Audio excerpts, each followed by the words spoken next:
These are 5 rules in 6 minutes for Telegram OFM doing over 1 year in only the Telegram OFM industry. So we're gonna get straight into this, guys. So first off, never own the channel for the model from the same account that you do the chatting from. So this is the chatting account, guys. We do not own the channel from the chatting account, because if your chatting account gets clipped, obviously all of your channels are cooked as well.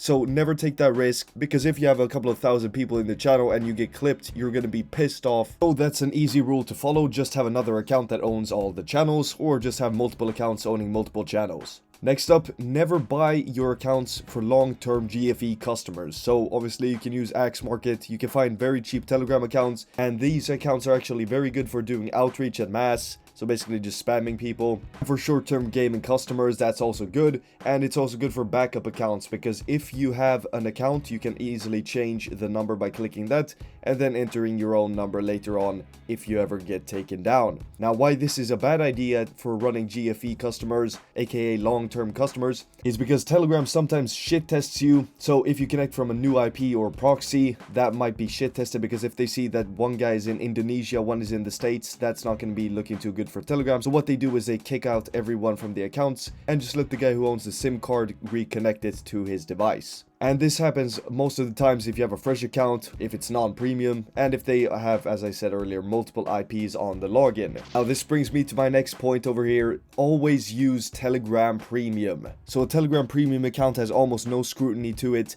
It never gets banned. If you're spamming, you only get muted for a second, and then you click and you get unmuted instantly. You can run chatbots, which is basically Telegram's own solution to automated chatting without the risk of getting banned, because user bots can get you banned. You have a higher conversion rate if you have a check mark by your name, and it's 100% necessary for volume. And honestly, at the price of $3 to $5 a month, if you can't fucking invest that little amount into your model, then you should leave the industry and go work at Cinnabon. Also, if you have one device, so one computer and one telephone, that's 4 accounts on Telegram per device if you have premium. So that's a lot easier to manage at scale. Now, next up, don't give your chatters direct Telegram access. Now, I've seen this a bunch, because this is exactly why we developed our CRM. Because chatters can easily just send something like, hey, DM me here instead, delete it, and steal your customers. Secondly, there's multiple IPs on login, because obviously logging in from a VPN doesn't help you. And all of your chatters have their own unique IP addresses, so it's completely cooking the Telegram account if everybody is going into the same account from different IPs. And they can also change your numbers, as I showed 2 points earlier. So don't use that. It's basically the same as nuking your account.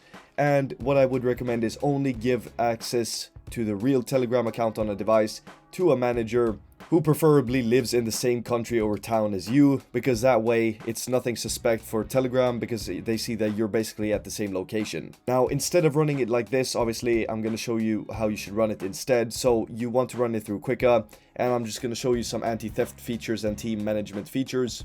So this is inside of Quicka. These are my chatters, these are my models. So what we're gonna do now is we have this chatter. We can easily just assign and unassign him to the model. So we're gonna assign him. And let's say we don't trust this guy. So what we're gonna do is we're gonna hit anti-theft.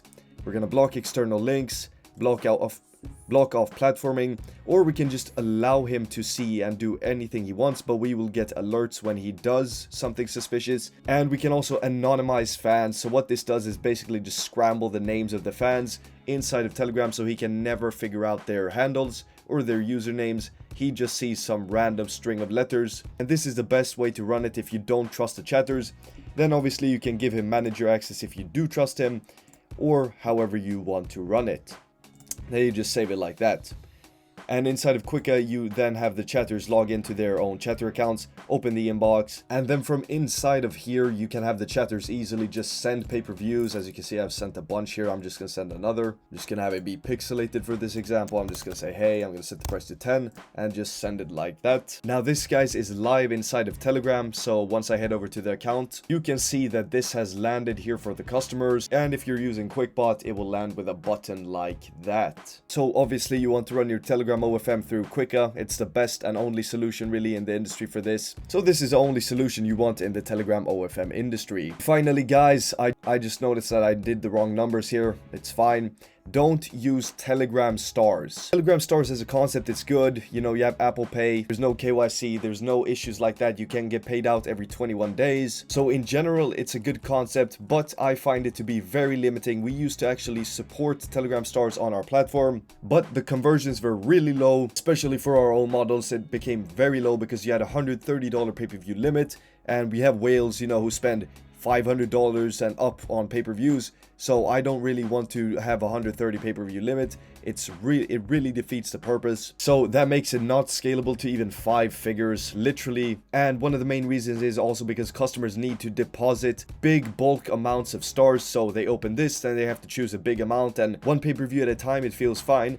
But if you already deposit, let's say $600 like this is, then you're automatically committing all that money to the session. It lowers conversions because it's more friction. It's just not as smooth. This is something all the chatters who used stars said, that this was a lot harder to operate, honestly. So what I would do is I would use one of these integrated solutions inside of Quicka. So you have DROPFANS, Fangate, and soon also FanViews paid media links. Now guys, that was everything for this video. I just wanted to share 5 quick rules for your Telegram OFM agency.